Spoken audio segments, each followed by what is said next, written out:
ሰላም ጤና ይስጥልን ክቡራትና ክቡራን የአዲስ ምንጭ ቤተሰቦች እንዴት ውላችኋል? እንዴት አምሽታችኋል? ያላችሁበት የከበረ ሰላምታችን ይድረሳችሁ። ዕለቱ ሰኔ 2 ቀን 2018 ነው። በዛሬው ዕለት እንግዲህ አመሻሽ ላይ አሁን ከደቂቃዎች በፊት ማለት ነው የኢትዮጵያ ብሔራዊ ምርጫ ቦርድ እየተጠቃለለ መረጃ አጋርቶናል። የመረጃው ዋና ማጠንጠኛ እንግዲህ የሀገር ውስጥ ተፈናቃዮችና በየጦር ካምፑ ያሉ ወታደሮች ደግሞ ድምጽ ሲሰጡ የዋሉበትን ሁኔታ በተመለከተ ያጋራ መረጃ በጣም ወሳኝ መረጃ ነው ብዬ አምናለሁ። በተለይ ከሀገር ውስጥ ተፈናቃዮች ጋር በተያያዘ እነዚህን ዘገባዎች ሲሰሙ የተለያዩ አስተያየቶችን እየተመለከትን ነበር። እንዴት በተፈናቅለው ባለበት ሁኔታ ችግራቸውን መቅረፍ ነው የሚሻለው፣ እንዴት ወደዚህ የሚሉ አይነት በጣም የተለያዩ አስተያየቶችን ተመልክቻለሁ። ይህንኑ ደግሞ በተዛባ ሁኔታ ሆን ብለው የሚያራግቡት እንዳለ ሆኖ በተዛባ አስተሳሰብ በተዛባ ግንዛቤ ደግሞ በቀናነትም ጭምር ማለት ነው እንዴት ተፈናቅለው ችግር ላይ ሆነው እነሱ ተሰልፈው ድምጽ እንዲሰጡ ማድረግ ይገባል ወይ የሚሉ ጥያቄዎች ተነስተዋልና እንደ እውነቱን ለመናገር እንግዲህ መፈናቀሎች በተለያዩ አጋጣሚዎች ያጋጥማሉ። ወረርሽኝ አንዳንድ ጊዜ ሲያጋጥም፣ የተፈጥሮ አደጋዎች እንደ ጎርፍና እንደመሳሰሉት አይነት ነገሮች፣ እንዲሁም ደግሞ አንዳንድ ጊዜ ግጭቶች አሉ፣ የተለያዩ ነገሮች ይኖራሉ። ዞሮ ዞሮ ዜጎቻችን መምረጥ ደግሞ የዜግነት መብትን ሰዎች ችግር ላይ ስላሉ በችግራቸው ላይ የዜግነት መብታቸውን አትገፋቸው። ሰዎች የመምረጥ መብት አላቸው። በሚመርጡበት ጊዜ አንደኛ በዚህ በድምጻቸው አማካይነት የማይፈልጉትን ከስልጣን የሚያወርዱበት ነው፣ ለሚፈልጉት ድምጽ በመስጠት ጭምር ማለት ነውና በሌላ በኩል ደግሞ ከመረጥከው በኋላ ችግሬን ይቀርፍልኛል ያሉትን ችግሮች በሚል የሚደረጉ ነገሮች ናቸው። ድምጽ ያልሰጠ ሰው እንግዲህ ሌላው በሰጠው ድምጽ ለመገዛት ይገደዳል የሚል አባባል አለና ከዛ አኳያ የሚያምኑበት ማድረጋቸው በጣም ትክክለኛ ነገር ነው። እንዲሁም ደግሞ ችግር ለዘላለም የሚኖር ነገር አይደለም። እውነቱን ለመናገር በተለያዩ ምክንያቶች ቀደም ሲል እንዳነሳ ነው መፈናቀሎች ያጋጥማሉ። ለዘላለሙ በሀገር ውስጥ ተፈናቃይ ሆነ በካምፕ ውስጥ ይኖራሉ ማለት አይደለም። ችግሮቹ ይስተካከላሉ። አንዱ ችግሮቹን የማስተካከያ መንገድ ህጋዊና ዲሞክራሲያዊ በሆነ መንገድ፣ ፍትሃዊ በሆነ መንገድ፣ ነፃ በሆነ መንገድ ድምጻቸውን እንዲሰጡ ሁኔታዎቹ መመቻቸታቸው ነው። መገፈፍ የለባቸውም እና ችግሮቹ የመጡባቸው ምክንያቶች ይታወቃሉ። የተሻገርንበት መንገድ ረጅም መንገድ ያንን ያሳየናል። ያለፉት 8-10 ዓመታት የነበሩት ተግዳሮቶች፣ ተጋድሎች አሁንም ያልተገላገልናቸው ማለት ነው። በምርጫ ዋዜማ ሳይቀር ምናልባት በአርሲ ዞን አሰኮ ወረዳ ላይ ያጋጠሙ ነገር ስንመለከት ምርጫው ነገር ይደረግ ዛሬ ያንን ለማደናቀፍ የሚደረግ በዛ የተነሳ ደግሞ አሁንም ተፈናቃዮች የተፈናቀሉ አሉ። ወደ ቦታቸው እንዲመለሱ ያስፈልጋል። ጫና ይፈጥራሉ። እነሱም ድምፄን ሰጥቻለሁኝ ከችግሬ ታወጣኛለህ ብዬ አምናለሁ ለሚሉት ይሰጣሉ። ከዛ ይጠይቃሉ እና ለዘላለሙ ተፈናቅለው ይኖራሉ ማለት አይደለም። እንዳልኩት አንድም በቀናነትና በተዛባ አስተሳሰብ፣ ሌላ ደግሞ ሆን ተብሎ የሚደረጉ ነገሮች አሉ። ዞሮ ዞሮ ሰዎች በሐሳብ የፈለጋቸውን ሐሳብ ማንጸባረቅ ይችላሉ። በእርግጥ ስለቱ ጫፍ ሐሳብ ነው። እሱ ነው ሄዶ መጨረሻ ላይ ድርጊቶቹ እንዲፈጸም የሚያደርገው ማለት ነው። ክቡራትና ክቡራን በቀጥታ እንግዲህ የኢትዮጵያ ብሔራዊ ምርጫ ቦርድ ዋና ሰብሳቢ ወይዘሮ ሜላትወርቅ ኃይሉ የሰጡትን መግለጫ ቀጥሎ ባለው መልኩ አቅርበንላችኋል። ላይክ እያደረጋችሁ ስለምትመለከቱ ከልብ እናመሰግናለን። አብረን እንቆይ። የሀገር ውስጥ ተፈናቃዮችና ከመደበኛ መኖሪያቸው ውጭ በካምፕ ለሚኖሩ ወታደሮች የሰባተኛውን ጠቅላላ ምርጫ በዛሬው ዕለት አከናውኗል። እንግዲህ የቦርዱ አዋጅ ቁጥር 1162/2011 ልዩ የምርጫ ጣቢያ ስለመቋቋም ይገልጻል። በዚሁ መሰረት በአገር ውስጥ ተፈናቃዮችና በወታደር ካምፕ እንደዚሁም በትምህርት ቤት በዩኒቨርሲቲ ላሉ ልዩ ምርጫ ጣቢያ እንደሚኖር ይደነግጋል። በመሰረቱ የዩኒቨርሲቲ ተማሪዎችን በተመለከተ የመራጮችን ምዝገባ ባሉበት ካምፓሳቸው ምዝገባ እንዲያካሄዱ ቦርዱ ባለማው ሲስተም በመጠቀም እንደ መራጭ ተመዝግበው የድምጽ መስጠት ሂደቱ ግን መደበኛ ዜጎች ወይም መራጮች ድምጽ በሚሰጡበት ቦታ እንዲሰጡ ተደርገዋል። የሀገር ውስጥ ተፈናቃዮችንና ወታደሮች በካምፕ ያሉትን ግን በዛሬው ዕለት በልዩ የምርጫ ጣቢያ ዝግጅት በማድረግ ድምጽ መስጠቱን በዛሬው ዕለት አከናውኗል። እንግዲህ በእነዚህ ልዩ ምርጫ ጣቢያዎች መራጮች ምርጫ ማካሄድ እንዲችሉ ቦርዱ የተለያዩ ዝግጅቶች ሲያደርግ ቆይቷል። የሀገር ውስጥ ተፈናቃዮችን በተመለከተ ከሚመለከታቸው አካላት የት አካባቢ እንዳሉ ቁጥራቸው ምን ያህል እንደሆነ መረጃ በመሰብሰብ ወታደሮችን በተመለከተ በእንደዚሁ ከሚመለከታቸው ተቋማት መረጃዎችን በመሰብሰብ የምርጫ ጣቢያዎችን ሲያደራጅ ቆይቷል። ምርጫ ጣቢያዎችን ማደራጀት ብቻ ሳይሆን ምርጫ የሚያስፈጽሙ አስፈጻሚዎችንም በማስተባበር ለነሱ ደግሞ በማዕከል ደረጃና እንደገና ደግሞ በያሉበት ቦታ ላይ የድምፅ አሰጣጥ ሂደትን በተመለከተ እንደ ማንኛውም የኢትዮጵያ ብሔራዊ ምርጫ ቦርድ ምርጫ አስፈጻሚ ስልጠና አካሂዷል ቦርዱ። በዚህ መሰረት ይሄንን የምርጫ ዝግጅት አድርጓል። ከዚሁ ጎን ለጎን ለምርጫ ለድምፅ መስጠቱ የሚያገለግሉትን ከመራጮች ምዝገባ ጀምሮ ሰነዶችን በማዘጋጀት የተለየ የመራጮች ምዝገባ የጊዜ ሰሌዳ በማውጣት ምዝገባው እንዲካሄድ አድርጎ ከዛም በኋላ የድምፅ መስጫ ቁሳቁሶችን በታለመውና በታቀደው ቀን አጓጉዞ በተለያዩ ካምፖች አድርሶ በዛሬው ዕለት ሰኔ 2 ቀን ይሄ የድምፅ መስጠት ሂደት ተከናውኗል። እንግዲህ በዚህ ሂደት ውስጥ እንዳልኩት መጀመሪያ የመራጮችን ምዝገባ በተመለከተ በወታደር ካምፕ ለሚገኙ አስተባባሪዎች ወደ 56 ለሚሆኑ መጀመሪያ ስልጠና ተሰጥቶ እነሱ የመራጮችን ምዝገባ አድርገዋል። ከዛም በመቀጠል ደግሞ የድምፅ መስጠት ሂደቱ እየጨመረ ስለሚመጣ ተጨማሪ 126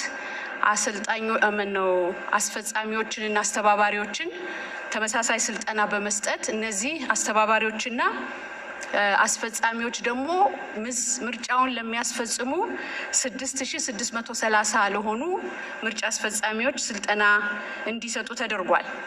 በተመሳሳይ መንገድ ለ82 ለሚሆኑ ለሀገር ውስጥ ተፈናቃይ ካምፖች ውስጥ ላሉ አስተባባሪዎች የመጀመሪያ ዙር ስልጠና ከተሰጠ በኋላ እነዚህ 82 የሀገር ውስጥ ተፈናቃዮች ካምፕ ውስጥ የሚገኙ አስተባባሪዎች የመራጮችን ምዝገባ ካከናወኑ በኋላ በምርጫ ሂደቱ ግን ያው የምርጫ ሂደት ስራ ብዙ አይነት ስራዎችን የሚጠይቅ በመሆኑ በእነዚህም ካምፖች ውስጥ ወደ 442 ምርጫ አስፈጻሚዎች እንዲሰለጥኑ ተደርጎ ስራው ተከናውኗል ማለት ነው። ከዚሁ ጎን ለጎን በዚህ የምርጫ ዝግጅት በተለይም የመራጮችን ትምህርት በተመለከተ ለተለያዩ የሲቪል ማህበረሰብ ድርጅቶች ቦርዱ ድጋፍ አድርጎ በተለይም በሀገር ውስጥ ተፈናቃይ ለሆኑ ወገኖች የመራጮች ትምህርት እንዲያስተምሩ ድጋፍ አድርጓል። ከዚህ በተጨማሪ ደግሞ እንደ ማንኛውም መራጭ በወታደር ካምፕም ያሉት በሀገር ውስጥ ተፈናቃይ ካምፕም ውስጥ ያሉት ቦርዱ የሚያስተላልፋቸውን የተለያየ የህዝብ ማስታወቂያዎችን ሲከታተሉ ሲያዩ እንደቆዩ ይታመናል። ከዚህም ውጪ ቦርዱ ወደ 1000 ለሚጠጉ የዩኒቨርሲቲ ተማሪዎች ቮለንተሪ ዩኒቨርሲቲዎች ተማሪዎች በየቦታው እየሄዱ የመራጮችን ትምህርት ሲያስተምሩ ስለቆየ ይሄም በእነዚህ አካባቢዎች ደርሶ አስፈላጊውን የሆነ የመራጮች ግንዛቤ ተደርጓል ብሎ ቦርዱ ያምናል። እንግዲህ የምርጫ ሂደት ትልቁና ወሳኙ ነገር እነዚህ አስፈላጊ የምርጫ ቁሳቁሶች ሙሉ በሚባል ደረጃ በሰዓቱ ቦታው መገኘታቸው ነው። ስለዚህ ዛሬ ሰኔ 2 ቀን ለምናደርገው የድምፅ መስጫ ሂደት በትናንትናው ዕለት በሁሉም ካምፖች ቁሳቁስ ደርሶ ዛሬ ጠዋት በ12 ሰዓት ከፍተው ስራ የጀመሩ ከዛም ደግሞ በተወሰነ ደረጃ አርፍደው ስራ የጀመሩ ካምፖች አሉ። የወታደር ካምፖች ወደ 442 የሚጠጉ ናቸው በቁጥር 442። የሀገር ውስጥ ተፈናቃይ ደግሞ 82 ካምፖች ናቸው። እንደምታውቁት ከዚህ በፊትም ይሄን መረጃ ሰጥተናል። በሚሊተሪ ወደ 126498 ተመዝጋቢዎች መራጮች ተመዝግበዋል። በሀገር ውስጥ ተፈናቃይነት ደግሞ 28632 ተመዝግበዋል። ስለዚህ እነዚህ ወገኖች ዛሬ ሙሉ በሚባል ወጥተው ያው ድምጽ ሰጥተዋል የሚል እምነት አለን። በአሁኑ ጊዜ በአገር ውስጥ ተፈናቃይ የምርጫ ሂደቱ ሙሉ በሙሉ ተጠናቋል። በዚህ ሰዓት በወታደር ካምፕ ደግሞ ከአንድ በስተቀር ሙሉ በሙሉ በዚህ ሰዓት የድምጽ መስጠት ሂደቱ ተጠናቋል። እንግዲህ ቦርዱ ይሄንን የድምጽ መስጠት ሂደት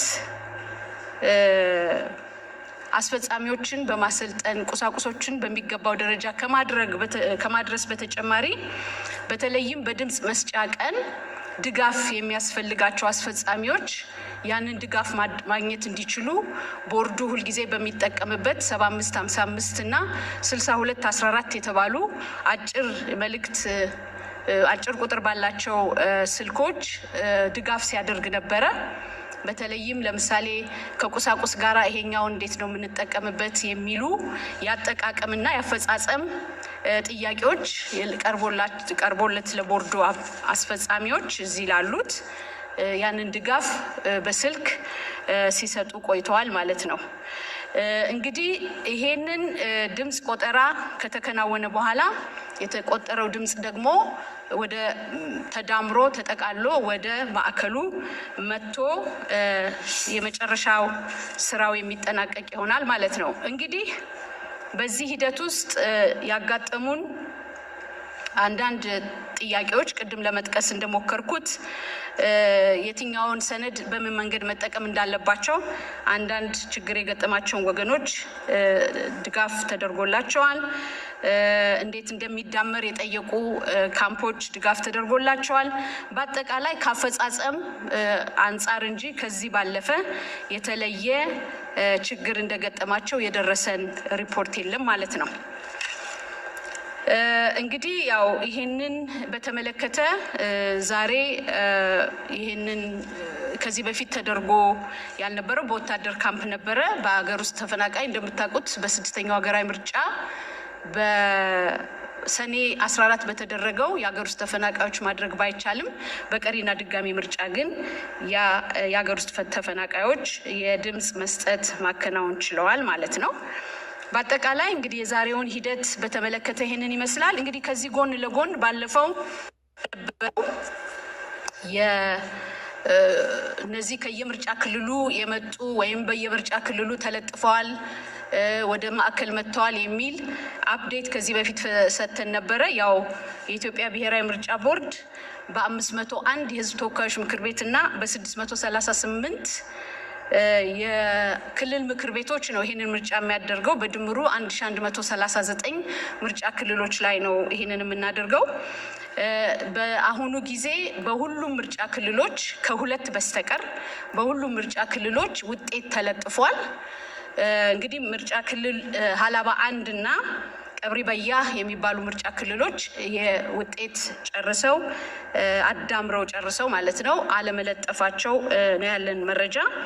ሀላባ 1 ይሄ ያልሆነበት ምክንያት የማዳመሩ ስራ ወደ ሆሳዕና ወጥቶ እንዲሰራ የምርጫ ክልል አስፈጻሚዎቻችን ባቀረቡት ጥያቄ መሰረት ወደ ሆሳዕና ሄዶ በሆሳዕና ደግሞ የሁሉም ፓርቲዎች ተወካዮች ባሉበት ይህንን የድምጽ ቆጠራ ማድረግ እና ማዳመር አስፈላጊ ስለነበረ በዛ ምክንያት ነው። ቀብሪ በያህን በተመለከተ ከጉርሱም ከባቢሌ ከተለያዩ ወረዳዎች ተሰብስቦ የሚመጡ የተዳመሩ ድምጾችን አብሮ ደምሮ ይፋ ማድረግ የተወሰነ ጊዜ ስለፈጀ ነው። እንግዲህ ከሁለቱ በስተቀር እንዳልኩት ሁሉም በሚባል የድምጽ መዳመሩ በምርጫ ክልል ደረጃ ተለጥፏል። ወደ ማዕከል ለቬሪፊኬሽን ማዕከል የተጓጓዙና የቬሪፊኬሽን ስራ እየተሰራባቸው ያሉ አሉ። በአሁኑ ጊዜ በማዕከል ወደ 816 ምርጫ ክልሎችን ተቀብለናል። ከ1139 816ቱን ተቀብለናል። ከ501 የህዝብ ተወካዮች ምክር ቤት 53 ተቀብለናል። ከ638 የክልል ምክር ቤት 463ቱን ተቀብለናል። እንግዲህ ቀሪ እየመጡ ያሉ በመጓጓዝ ላይ ያሉ ለህዝብ ተወካዮች ምክር ቤት ወደ 148 ለክልል ምክር ቤት ደግሞ 175 በድምሩ 323 ምርጫ ክልሎች በተለያየ ደረጃ በጉዞ ላይ እንዳሉ ነው ያለን መረጃ ማለት ነው።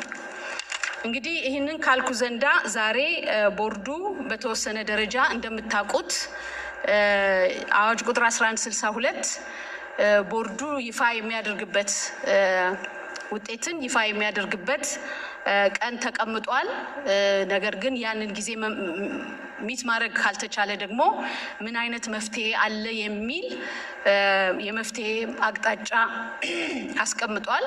ከዚሁ ጎን ለጎን የመመሪያ ቁጥር 14 2013 የሚባለው የቦርዱ መመሪያ ቦርዱ ጠቅላላ የምርጫ ክልል ውጤቶች ካልመጡለት የመጡትን የምርጫ ክልሎች ለጠቅልለው እስከሚደርሱ ድረስ ከስር የምርጫ ክልሎችን የመጡትን ውጤት ይፋ ማድረግ እንደሚችል በዚህ በመመሪያ ቁጥር 14 2013 አንቀጽ 54 በተጠቀሰው መሰረት ዛሬ በተወሰኑ ምርጫ ክልሎች ላይ ያለውን ውጤት ቦርዱ ይፋ ያደርጋል።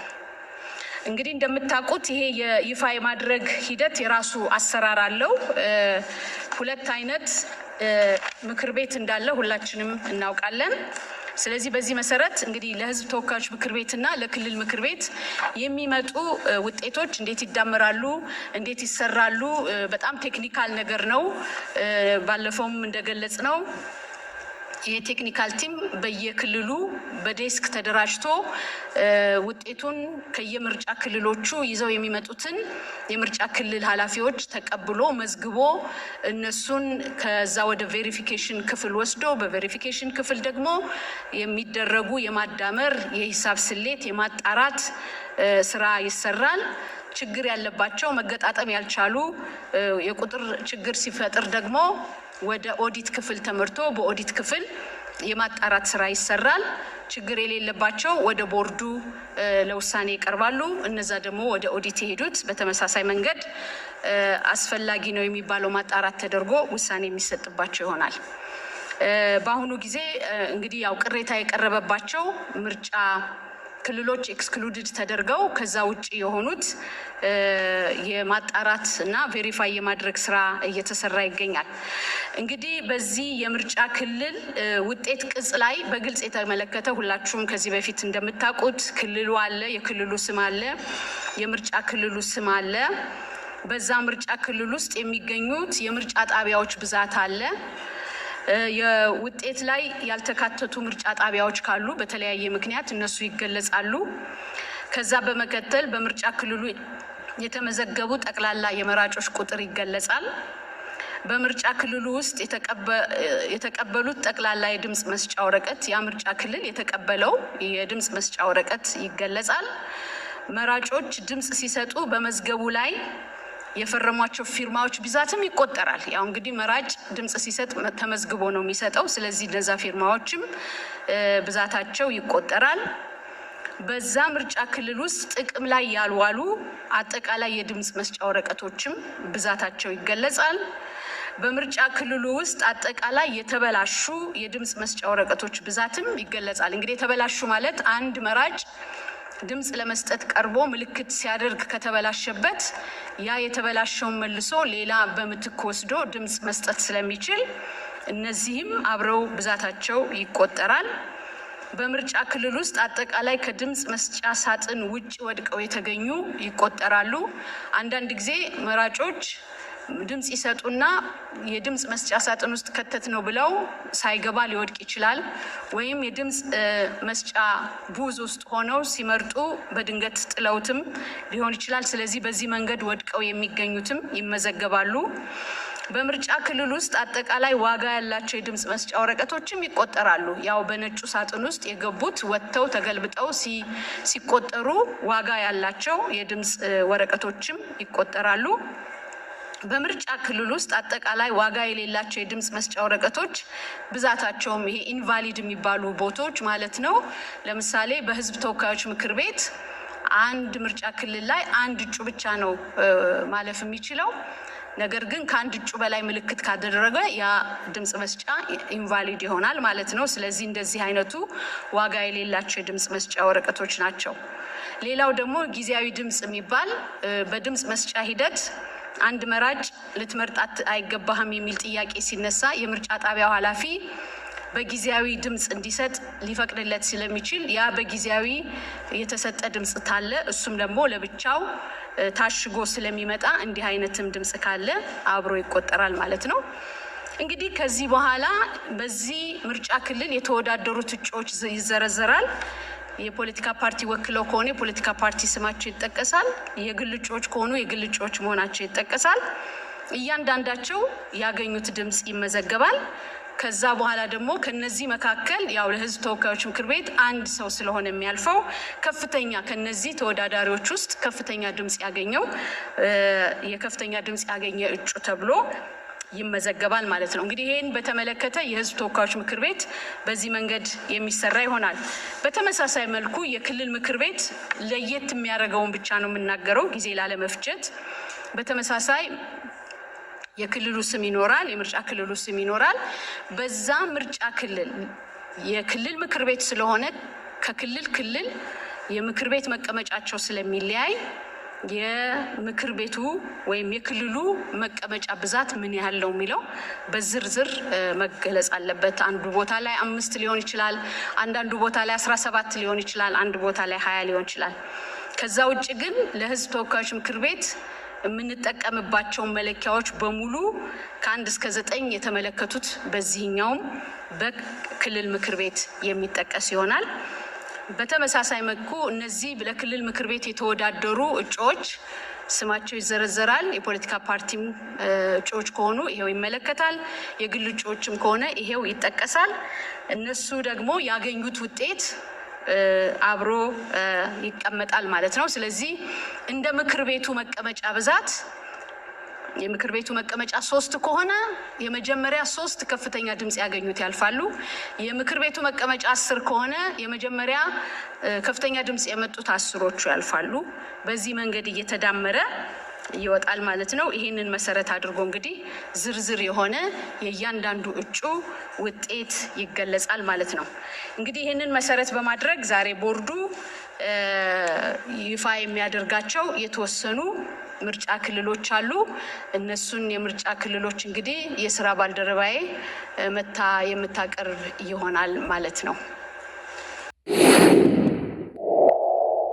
ክቡራትና ክቡራን እንግዲህ አጠቃላዩ የምርጫ ውጤትና ሙሉን ምስል የሚሰጠን በአጠቃላይ በሂደት ላይ ያሉትም ተጠቃለው ሲመጡ የኢትዮጵያ ብሔራዊ ምርጫ ቦርድ ውጤቱን የሚገልጽ ይሆናል። ኢትዮጵያ ብሔራዊ ምርጫ ቦርድ ዋና ሰብሳቢዋ ወይዘሮ ሜላትወርቅ ኃይሉ እንግዲህ የተወሰኑትን ክፍል ባልደረባቸው እንደሚያቀርቡ ገልጸዋል። የተወሰኑ ክፍሎች ስለሆኑና ያን ያህል በአጠቃላይ ውጤቱ ላይ የሚያሳይ ነገር ስላልሆነ ሙሉን ምስል የዛሬውን አሁናዊ ግኝት በተመለከተ ያስተላለፉትን ክፍል ነው እንድንከታተል የፈለግነው። እስካሁን ለነበረን ቆይታ ከልባችን እናመሰግናለን። የተወደዳችሁ የሀገር ኢትዮጵያ ልጆች ከመውጣታችሁ በፊት ላይክ እያደረጋችሁ እንድትወጡና አዲስ ምንጭ እንድታበረታቱ በታላቅ አክብሮት ጠይቃለሁ። አብሬያችሁ ቆይታ ያደረኩት የእናንተ ውብሸት ታየ ነኝ። እኔ ውብሸት ታየ ኬሰኒዳ ሲኒ ወሊን ከንቱሬ ፈያታ አልፋዳ ነጋንታ